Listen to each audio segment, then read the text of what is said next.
Yes, sir. What's up, everybody? Welcome back to the Run with me, Manny Wilson, all the way from Detroit to Chicago to your speakers and headphones. I appreciate you tuning in to the first interactive sports podcast. A community that makes sure your voice is heard. So if you hear something you agree with, you disagree with, you like it, you dislike, or even if you just want to outsmart me on something I said, shoot us a quick take on our voicemail line, 219-413-9405. And of course, we'll play your take back on our next episode. And then shout out to SeatGeek for sponsoring this episode. Get $20 off your first ticket purchase when you use the promo code The Run Podcast. Now, this code can only be applied for first-time users on the mobile app or website. So I don't know about you, but MLB season is heating up. The playoffs is about to start, and then, as you know, the NFL season is here. So you better get your tickets to go to one of these games. Now, speaking of great games, my Atlanta Falcons, man, we got a dub. Finally, we defeated the Minnesota Vikings.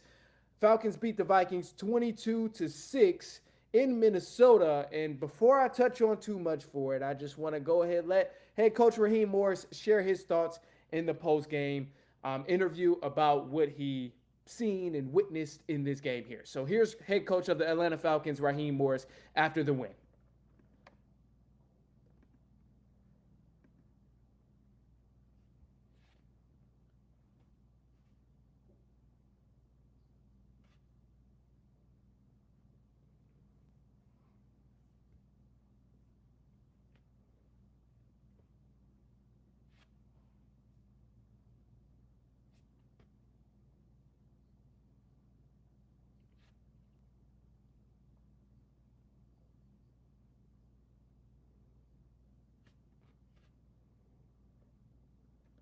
Man, now just to kind of go a little bit off of what he said, man, the defense was the star of the show. And I'm going to be honest about this game here with the Falcons. Yeah, the score looks a little lopsided, 22-6.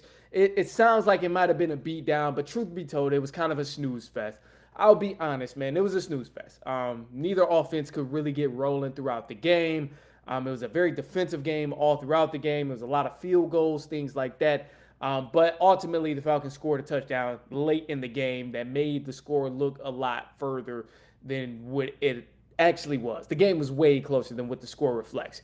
But anyway, man, the defense stole the show here. I was very proud of the defense. I was very, very excited watching the rookies show up big on this defense and the way the defense stood tall all together, man, because, man, I tell you, I'm going to just throw a couple stats your way to kind of prove of what this defense did all together. But aside from me telling you the rookies showed up big, the vets on the defense stood tall as well, and they were very commanding on the defensive front and just sending in great blitz packages and all of these different things. But the thing that really made me most proud of this Atlanta Falcons team defensively is the fact that the Falcons generated pressure on 53% of the dropbacks from J.J. McCarthy. This is the highest rate in pressure in over 5 years with the Atlanta Falcons, man. This is unheard of. I personally hasn't, it's been a long time. I think it was 2018 the last time they've generated this much pressure on any quarterback in the NFL. The Falcons defense also had 6 different pass rushers that had 3 or more pressures in the game. Ultimately, this led to 6 sacks defensively, 2 interceptions, both coming from the rookies, Billy Bowman Jr. and Xavier Watts. And then we had 4 turnovers that we forced on the Minnesota Vikings. And ultimately, as you know, we only allowed 6 points. So this was a flawless game for the Atlanta Falcons defensively, man. I loved every second of what I seen defensively. There was a lot from Jeff Albrecht. I want to give him his credit as well with him adjusting from zone to man coverage, especially after our corner went down. That was a big toe. So, obviously we got to worry about guys like Justin Jefferson over there. So to me, it was huge to see the adjustment of pressure, still getting pressure, still sending blitz, but just not being greedy with it.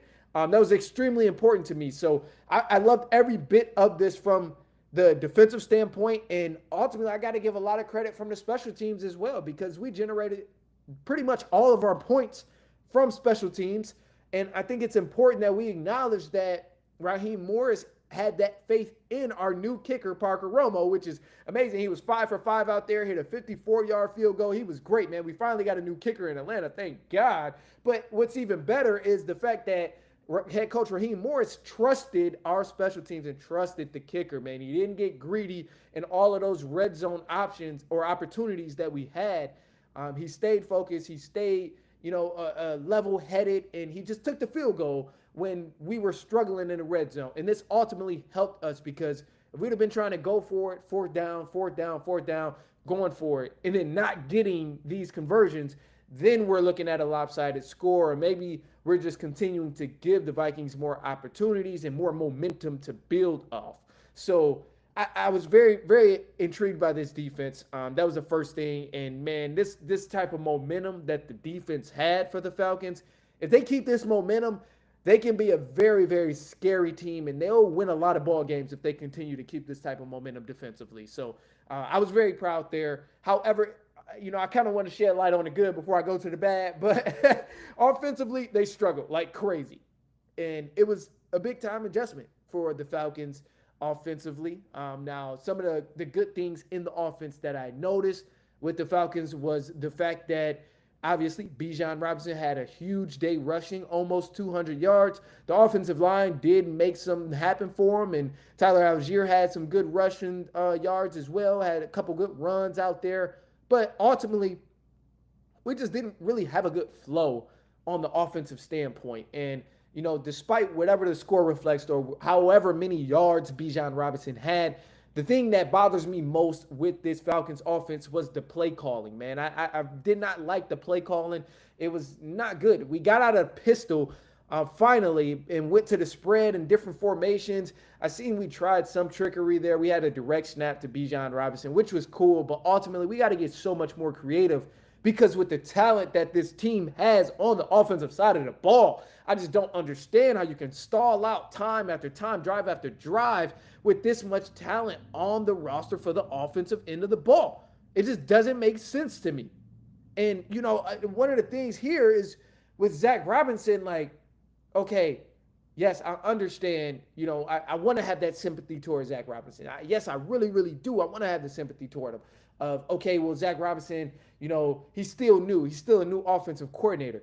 But truth be told, bro, all of my sympathy for the offensive coordinator, Zach Robinson, is out of the window. I'm done feeling sorry for him not being able to get this offense rolling. There's way too much talent on here. He's had way too much time. Last year, you had the excuse. It was your first time being an offensive coordinator. You had to adjust. You had to get used to the personnel, all of that. But this is year 2. You had all of last year to get well acclimated to your quarterback, and the personnel you have on the offense. And now you had all summer and training camp and all of that to come out shooting lights out with this offense, but yet you still can't do it. Hell, you can't even get the correct play calls in.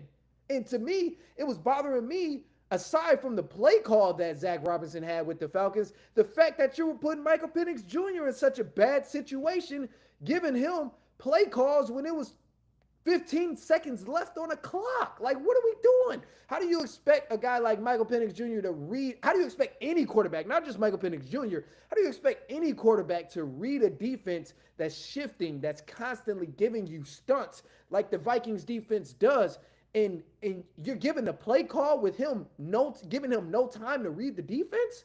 Like, that's annoying, man. And that's an error for Zach Robinson. That's another one where it's not necessarily the play call is bad, but it's also like, come on, man, what are we doing? You got to get the play call out way quicker. You got to give Michael Penix some time to be able to read the defense and understand what type of blitz may be coming at him. What type of front are they throwing in the secondary? What type of front are they throwing up front? Like, it's just different things that go into giving the play call late. Like, you don't get a chance to really dwell on any of that. And I thought Michael Penix did a pretty decent job at that, but also the elements he couldn't control, which is obviously getting the play call, just really took a toll. And I wasn't okay with that, man. That part was very sloppy. It was messy, and I thought that was something that was ultimately going to cause us the game with getting these play calls out very slow and not giving Penix any time to be able to read the defense.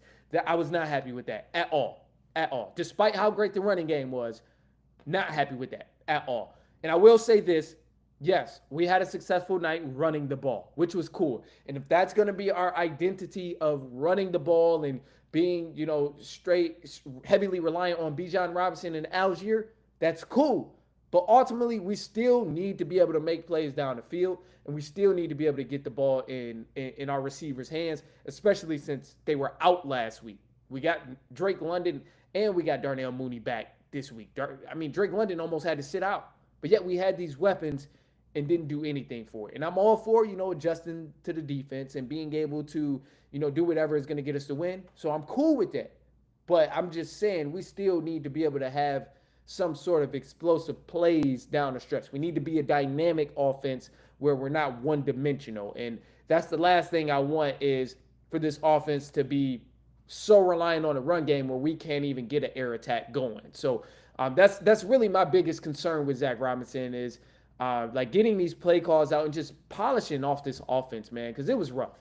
And this game here, the defense won us this ball game against the Minnesota Vikings, without a doubt. Like, it was rough. So, obviously, Vikings had some struggles of their own. They had a couple different things that they had to work through within themselves. J.J. McCarthy, he looked rough out there, gave up a lot of sacks, threw a couple interceptions. It was a rough game. But, hey, man, he's still a young quarterback. I think we've seen what he can do in week 1 against the Bears. So, ultimately, as things play out, I don't want to get too high on this win. I don't want to get too low on some of the things that didn't go well. But I tell you what, man, if this Falcons defense continues to play the way they did, and with this same sort of consistency and this pass rush getting to these quarterbacks, the Falcons going to win a lot of ball games. That's all I can say, man. And I'm just so happy we finally got a kicker. Thank God we got a kicker, man. Whoa. That's crazy. So, anyway, look, man, we're going to take a quick break. We're going to jump into some news, which we will review the scores of week 1 and kind of give you a breakdown of everything that's happening soon. And we got the Chicago Bears coming up too, man, because you got to hear a couple different things of what was said about the game. They got 50 hung up on them by the Detroit Lions, which was pretty crazy. I ain't going to lie. That 50 is a lot of points. But anyway, man, look, we'll take a quick break. Don't go anywhere. We'll be right back. It's halftime.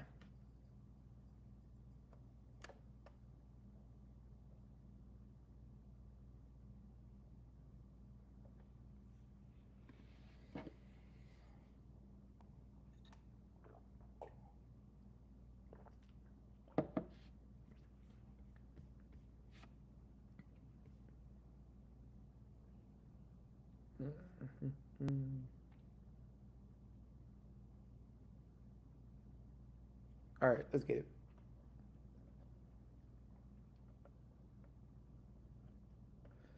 All right, man.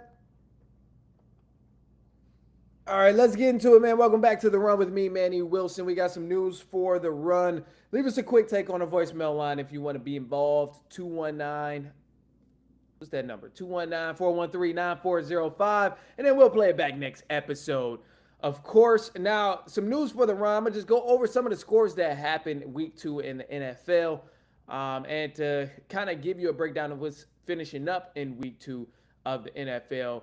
We had the Tampa Bay Buccaneers playing the Houston Texans. As of right now, Buccaneers are leading that game 14-10. It's the third quarter. Chargers will play the Raiders later on tonight, so a doubleheader for Monday Night Football. Also, earlier on in week 2, we had the Green Bay Packers playing the Commanders. Packers, they beat down on the Commanders 27-18. And the Commanders, it's some issues and some talks about Jaden Daniels having some knee issues. So they might be looking at a backup quarterback. And I know that, hey, there is a quarterback out there. Atlanta Falcons, Kirk Cousins, by the way. I'm not saying they got to go get him, but I'm just saying, give us a couple draft picks and some great players, and we got you, Kirk Cousins. But Packers, they were very dominant. I'm going to just leave it at that. Now the Atlanta Falcons, they defeated the Minnesota Vikings, as I said, 22-6 points. The Falcons won that game. Then the Bengals and the Jaguars played. Bengals won that game 31-27. Now, one thing you need to know about this game is Joe Burrow did go down again. He had turf toe, and I tried to explain it earlier, and I couldn't really do a good job. If you play, you know what turf toe is. If you didn't, you just got to look it up and see exactly what it is. But Jake Browning stepped in for Joe Burrow, and he ended up finishing off the game. I ain't going to say it was beautiful or nothing like that. Had some interceptions, but ultimately he got a win. So good for the Bengals. Cowboys, they beat the Giants in overtime 40-37. That was a great game. Rams, they beat the Titans 33-19. Patriots, they beat the Miami Dolphins 33-27.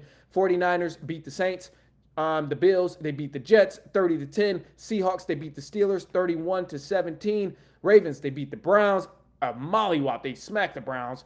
Colts, they beat the Broncos by 1 point. Colts won 29-28, which was a crazy, crazy game.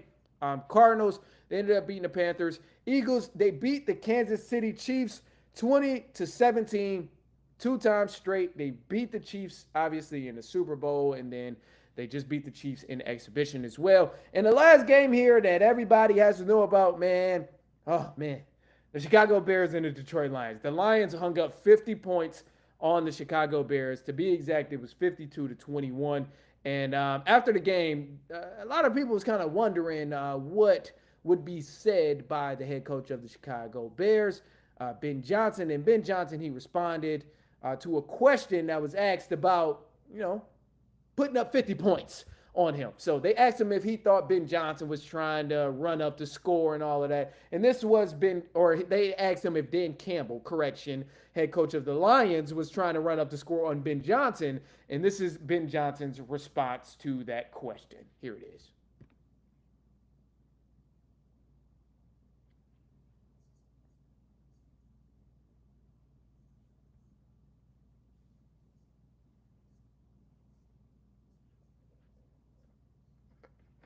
I love it, man. Now I love it because that's brutally honest. And, I really think that if Ben Johnson was the one that was, in the lead a majority of the game and had the opportunity to run it up, I'm almost positive that Ben Johnson would have ran the score up just as much, if not worse. So with that being said, man, I'm looking at this game. Obviously, I'm very happy for the Lions that the Lions were able to turn it around, complete 360 from what we've seen on the offensive side of the ball compared to week one. This offense looked fluid. This offense was free flowing. They had the big plays. You had the great catch from Tesla. You had a lot of big touchdowns. I mean, Jared Goff almost threw for 400 yards. He had 5 touchdowns. Both running backs had touchdowns. I mean, it was a touchdown fest for the Lions, and it was a party for the Detroit Lions. And then you transition to the Chicago Bears side of this. And, honestly, I'm beginning to think that it's not so much of an adjustment of, this Ben Johnson offense that he's installed with the Chicago Bears is so difficult. It's so complex where it's hard to adjust. And, they got to figure that out still and all of that. I understand that aspect of it, but for just a second here, I think we need to hold certain people accountable, man. I'm going to just say it like this, man. Caleb Williams, he's looking like he's not that guy. With Ben Johnson's offense, obviously we see the design of it is very, very great. A lot of guys are getting open. A lot of receivers are getting open. The run game sometimes works. The play calling is amazing still for the most part. But the thing that bothers me is, regardless of the excuse that anybody has for Caleb Williams, whether you say it's the coaching, the play call, whatever it is, the O-line, I don't care. It's not it's absolutely inexcusable that Caleb Williams throws the ball inaccurately to these open targets. I don't care who you have as the offensive coordinator. I don't care who you have calling plays or constructing these plays. It will never work if your quarterback is not getting the ball from point A to point B accurately. Or even if it's not accurately, just getting the ball to point A to point B. If you can't do that, then you're not going to have a high success rate as a quarterback or just as an offense. And to me, obviously, I can't be the only one that sees this. Please correct me if I'm wrong, but I know I'm not the only one that sees this, how nervous Caleb Williams is in the pocket. To me, it seems like Caleb Williams is overcomplicating the offense that Ben Johnson has. Like, he's overlooking some of his progressions. He's overlooking some of these open targets and choosing to either escape the pocket, go make a throw on a run, which he can do, but it's not necessary when you already have option 1 and 2 and 3 about to be open. So you got to let the plays develop. And yes, the O-line isn't perfect all the time, but I'm really starting to think, man, that Caleb Williams is the one that's making this a little more complicated. And for everybody out there who's like throwing the excuses and continuing to give excuse after excuse for Caleb Williams, you got to remember, man, like just take what you see from the film and just look at it. Try and look at it from a non-biased perspective. I know Caleb Williams has a lot of upside and he has a lot of potential in the future, but you got to remember too, this isn't Ben Johnson's guy. Ben Johnson didn't handpick Caleb Williams. He didn't say, I want this guy out of the draft with all these other great quarterbacks. He didn't handpick Caleb Williams. So now that he is learning his style a little bit, and I still think there is a lot of obviously room to grow for this Bears offense and these two learning each other, Ben Johnson and Caleb Williams. But I don't think any of it will work if Caleb Williams can't get the ball from point A to point B accurately. Like, it's nothing Ben Johnson can do about that. And yes, huge potential. Again, Caleb Williams got it. He can make these throws on a run and stuff like that. But when you overcomplicate something that's supposed to be simple, it ends in disaster. That's like saying, all right, I'm trying to fix a salad, but yet you start going and doing overlooking everything that you need. You start overshooting. You're like, instead of getting the lettuce out, you just start putting all the dressing on the plate. You just start, trying to chop up the veggies and all of that. And you ain't even put the lettuce on the plate. It's like you just start to overanalyze and just overshoot every single thing. And that's what I've been seeing from the Chicago Bears as of now. So I know it's still early. And it's a lot of things that can change from week 2 to week 14 and all of that. I get that. But as of right now, in week 2, what I'm seeing from Caleb Williams is not on anyone else outside of Caleb Williams. Yes, I know sometimes the O-line fails and they don't give him enough time. But even when the O-line gives Caleb Williams time, he still fails to get the open target. The first progression and the second progression. And he chooses to run out the pocket or take a sack. And it's like, okay, you had the options, but for some reason, it's just not clicking. It's not clicking. And I know it's early. It can change. It will change. I'm sure it will. But just considering here, maybe Caleb Williams ain't that guy. That's all I'm considering. I'm just proposing the idea. I think it's time we at least question it that maybe he's not that guy. That's it. That's all I'm saying, man. I ain't gonna harp on him. I want him to have a great, luxurious career with the Chicago Bears and in the NFL. I want him to have a great career. But I'm just saying, maybe, just maybe, he's not that guy. Just maybe. Just maybe. That's it. Other than that, man, that's all I got for you guys. So I appreciate you for tuning in, kicking it, listening. And I'm going to leave you on a positive note. The positive note is just going to be to take care of yourself, man. Take care of yourself mentally, physically, whatever you got to do to make sure you feel okay mentally, physically, and spiritually. Just take care of yourself. So I'm going to leave it at that. Other than that, man, that's all I got for you. So I appreciate you for kicking it. Appreciate you for hanging with me. And then we'll be back later on this week, actually. Later on this week. And then so on and so on and so on.